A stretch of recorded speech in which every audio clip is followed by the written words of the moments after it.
So in Salesforce, when the app's deployed, you've got in the top left corner your app switcher, and there's a couple of ways you can work. So you can use the Telflow app. You can go into that. That'll take you to the opportunity page and those sort of things. You can also just use the app, our app capabilities through the other Salesforce apps as well, such as Service. So say, for example, I navigate to our accounts here, and you can see I've got a number of accounts that are set up here. And if I choose, say, Tailwind Communications, so these are just standard Salesforce screens, and we're on the account one at the moment.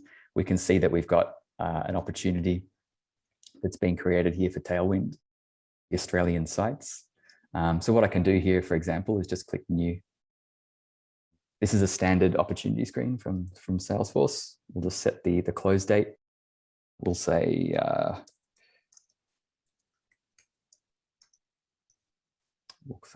New Zealand sites. We'll give it a stage, proposal price quote. Our account is Tailwind, and we can save this. So there's our new opportunity here that we can see through the account tab. And if we go and open that, we get a new tab at the top there, New Zealand sites. Again, this is a standard Salesforce screen, but you can see that there's a new quote button up here, and this is what we've effectively added in that lets you get into the Telflow CPQ capability within the app. So we'll click New Quote. That sort of pre-fills your name. You've got a number of different types of quotes. We've only got one deployed in this environment actually at the moment. It's just called a voltage solution. So we'll say this will be our internet only. So that's the name of our quote, and we'll save that. Okay, so this takes you now to the quote screen, and this is pretty well all Telflow capability here. So we've got quote details at the top that we haven't added. We've got our quote items that are sitting here. We haven't added those. We've got our sites that are on this order down the bottom. Attachments. So if you add anything here, it'll be uploaded to the Telflow backend and be shareable between the Salesforce app and the people working in Telflow. And then the inventory. So here you can see this customer actually has 2 active inventory already. So they've got a Voltage Internet Extreme product over here at Day Street, and they've got another Internet Extreme product over at Glover Road. So first off, we can add in some quote details. This is completely configurable. You can set this to, whatever you set these forms up to be whatever you want. And so we'll just make a couple of edits there and click Save. You can already see that we've got our Telflow sort of entity already created, and you can navigate to see that if you want. You've got some general actions up here, or we can clone this quote. It's not very interesting at the moment, so we'll add some things and we'll clone it in a minute. There's now this menu at the top, and so this actually lets you search multiple address sources. So you can customize some of the labels here, but effectively this database search is your on-net database. So that searches all your GIS or your address system. If you choose Google Maps, well, that's a Google Maps search. And if you choose custom address, well, that's you almost just choose a point on a map. And so that's quite useful for some of our customers that do a lot of work that in non-standard locations where it might just be, a traffic pole somewhere or a part of, a box on the side of a train track. You don't have, a structured address for that. You just got some geocodes. We'll start with a database search. We'll say, search for something 400 Papa Road, Hamilton. So this is a New Zealand address set that we've currently got here in our address database. So, I can select that. If we go and check site here, what this does then is take your primary address that you've just located and then starts washing that against your suppliers. This works exactly the same way as it does in Telflow. The primary address, you get an exact match here straight away, and it automatically gets selected because this is effectively your on-net database. If you had NBN Co and Telstra and Optus here, you'd see them down here in additional panels, and you may not get matches straight away. You'll have to sort of manually resolve those. We'll go ahead and qualify it. So once again, you can see here from from Telflow that's been configured, we've got a serviceable address. If you've got multiple address providers here, you'll have a stack of multiple results pop up in this column, and you'll be able to see, okay, which carriers are giving you serviceability at this site. So we'll add that site in. So let's go and add an item in. So I'm going to select the product, and we're going to go for we've got some point-to-points, we've got some VPNs. I'm going to select this product called Voltage Internet Extreme. It's serviceable at the site we've just added. So I can give this a name.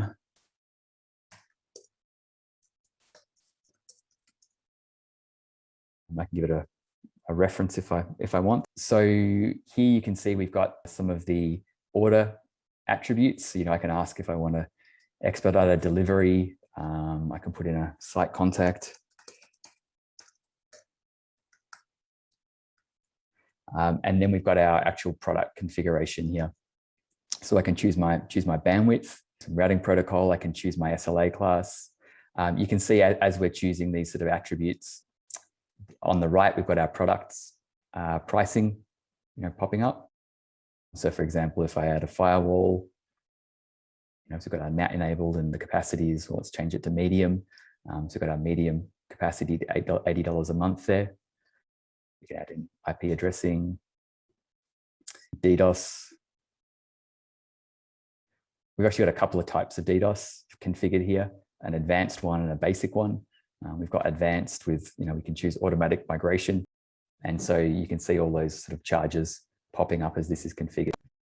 We've got our SLA, and we've got a number of reusable components that can be, placed into many of your offers, and they'll come in with their, with their pricing.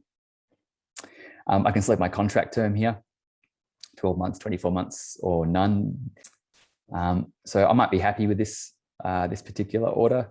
So I'll submit that. This will take me back to my quote now. And so you can see I've got my line item here with all the various charges. Now, say if I want to, we'll actually just have two of these. I'll clone this. And we'll say this will be,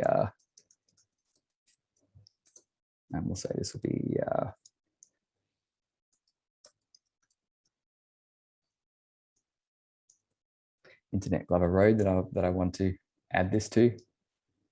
So there's my Glover Road, so I can pop that open. Now this will have been cloned with a site, so I'm going to change that site.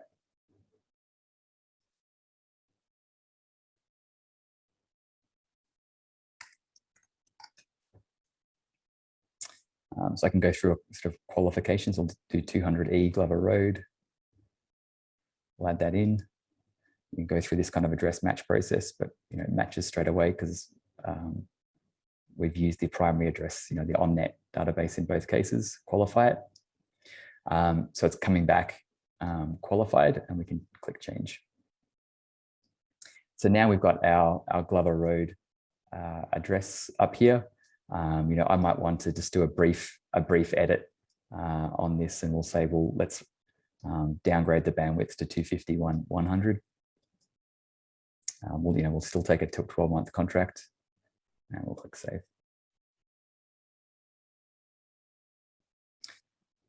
So that's saved. I might be pretty happy with that, and I can go back to my quote. And so we've got our Glover Road site, and we've got our TPAPA site. You can see the configurations there. And yeah, so what I'm going to do next is sort of go ahead and clone this entire quote and then make some changes. So we end up with two. Let's go ahead and say actions, and we can discard the quote. Let's clone it in this case. And so, maybe we decide, okay, there's actually an upsell opportunity here, so we can clone this. So we've cloned our line items, and so let's actually say step into each of these line items. We'll reconfigure them and look to say increase the bandwidth on both these. So we'll move them up to say 500, 250, or let's move, yeah, 500, 250 sounds good. And I can leave the rest of that intact, so we can save that. We might want to up the next one as well, so we can go in there.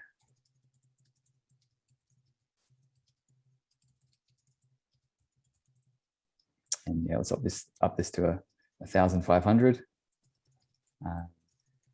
We've got some options for variances in here as well. So there's only one variance which has been configured, which is a monthly discount. So I might apply a discount to that, for example. Which, did I actually add that properly? Oh, I'm not sure why that's not popping up. We'll have to take a note of that one. And then we can save this.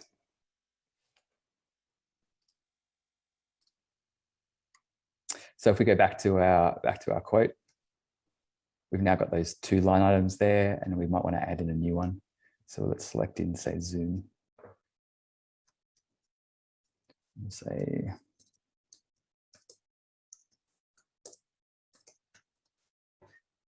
so we'll add in some users, maybe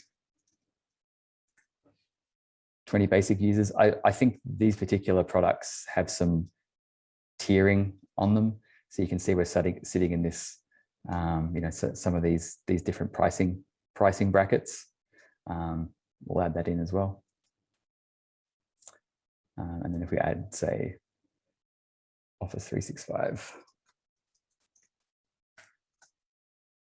so this Office 365 users,